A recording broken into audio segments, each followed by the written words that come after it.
Alright guys, welcome back. What we have right now is a cold start on a 2010 R8.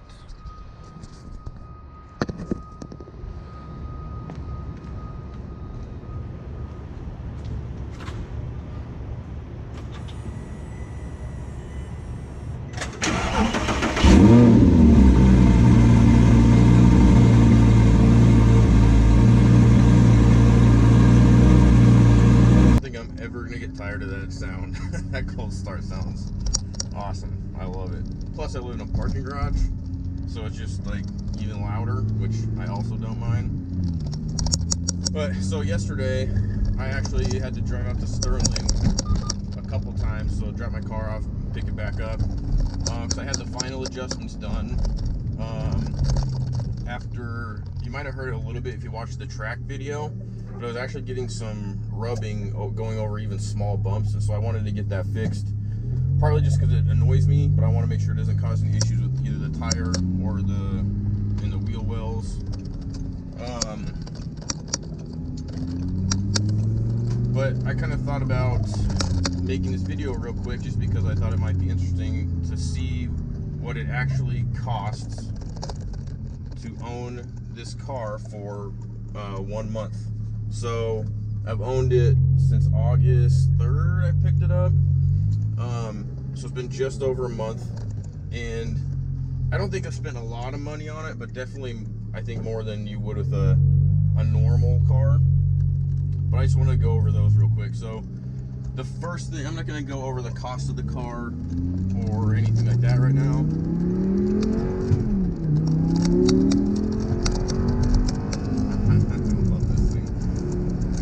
I just wanted to go over everything unrelated to the actual purchase. So first thing I had to get obviously was insurance, and insurance actually wasn't as bad as you would think it is.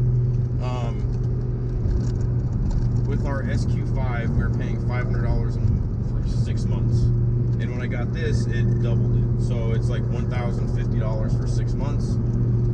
So our total insurance every month is like $200, and so this is I'm only paying $100 a month somehow to insure a 2010 V10.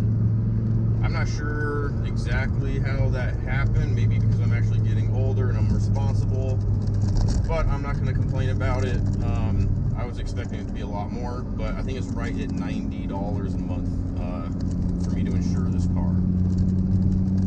And then after insurance, the first thing I had to get done was something that was supposed to get done before I picked it up, and I'm supposed to be getting reimbursed for it, but I haven't yet, so I'm still counting that as a cost until I actually get reimbursed.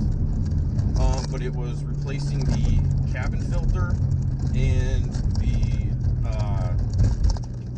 power steering fluid. So those are the two things that I had to get changed.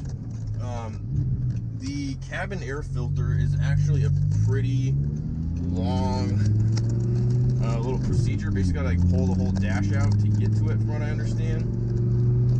But thank God, Audi misquoted me the time for that, but gave me the price of the original quote, which just for the cabin air filters was like $150.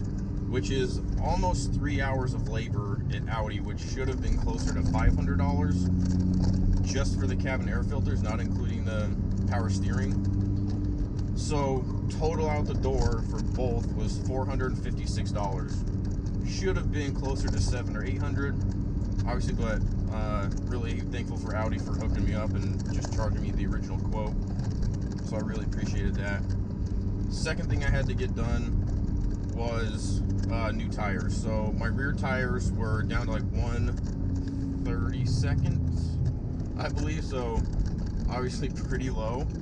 I actually took the back end out a couple times, not even going that fast, but I think it's just the roads were just a little bit wet, and I definitely needed to get new tires, especially because I was going to a track day, and I just felt it was much safer to get new tires put on.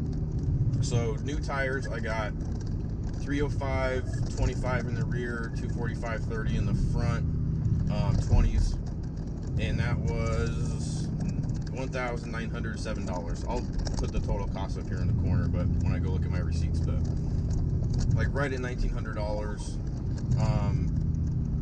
I mean, they're supposedly these Michelin Pilot Sports have like a 20,000 mile warranty on them, even for the performance cars, which is one of the main reasons I got them. And then with discount tire, I think it was like $150 or so to actually get an extended tire warranty, which with all the potholes in DC, I thought was a good idea.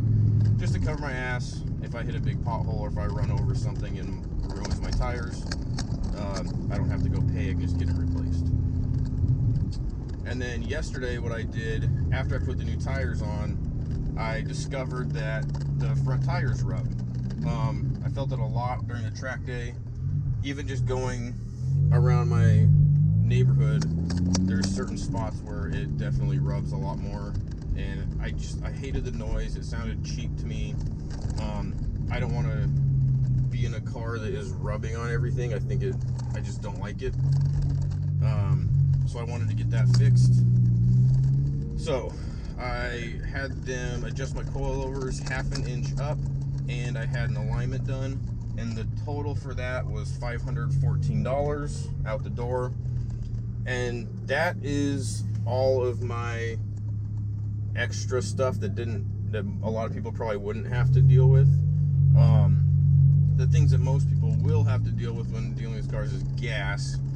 And gas is pretty expensive. I actually have to fill my tank up now because I'm on empty.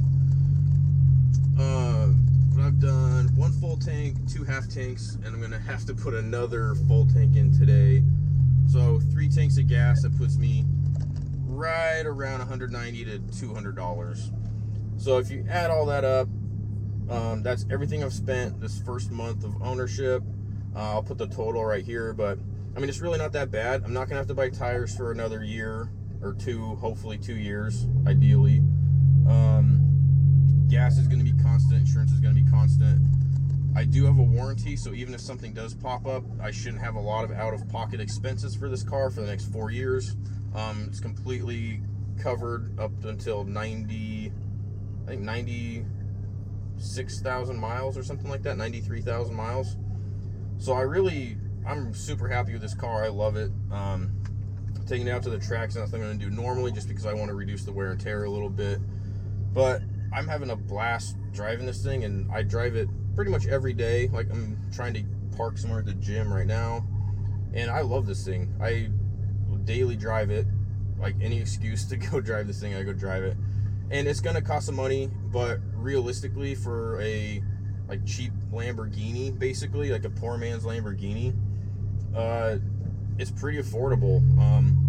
If you're kind of on the fence about it or not, just comment below, shoot me a message. If you have any questions, I'll be happy to answer them. But overall, I mean, the joy I get out of owning this car is worth everything I've spent on it so far. I have no complaints, no issues. I understand that some of these expenses are just going to happen, like the tires and needing alignments and stuff like that. But yeah, if you guys have any questions, hit me up. I'd be happy to answer them. And if you guys have any ideas for videos that you want to see with this, let me know. And I'll talk to you guys later. See ya.